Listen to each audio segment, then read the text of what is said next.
Hello everyone, চলে এলাম বিয়ের আরেকটা মেনু নিয়ে। তো ফার্স্টেই পাতে পড়ে গিয়েছিল গরম গরম ভেজিটেবল চপ আর সস। তো ওটা তো আমি খুব এনজয় করে খেতে লাগলাম।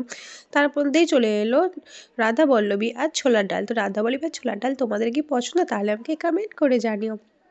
তো ওটা খেতে খেতেই আবার পাতে চলে এলো স্যালাড আর চিকেন বিরিয়ানি। ওফো, চিকেন বিরিয়ানি কার কার খেতে ভালো লাগে কমেন্ট করো। আমার তো ভাগ্যবশত লেগ পিসটাই পড়েছিল, তো আমি তো খুবই খুশি হয়ে গেলাম লেগ পিসটা দেখে। তো ওটা দিয়ে আমি খেতে লাগলাম। ফার্স্টে আমি নিয়ে নিলাম একটু আলু আর নিয়ে নিলাম একটু চিকেনের পিস, তারপর ওটা আমি খুব এনজয় করে খেতে লাগলাম। তোমাদের কি চিকেন বিরিয়ানি পছন্দ না মাটন বিরিয়ানি পছন্দ, আমাকে ওটা কমেন্ট করে অবশ্যই জানিও।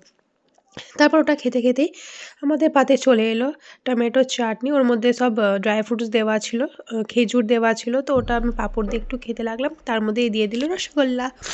রসগোল্লা খাওয়ার পর তারপর চলে এলো আইসক্রিম আর হজমোলা।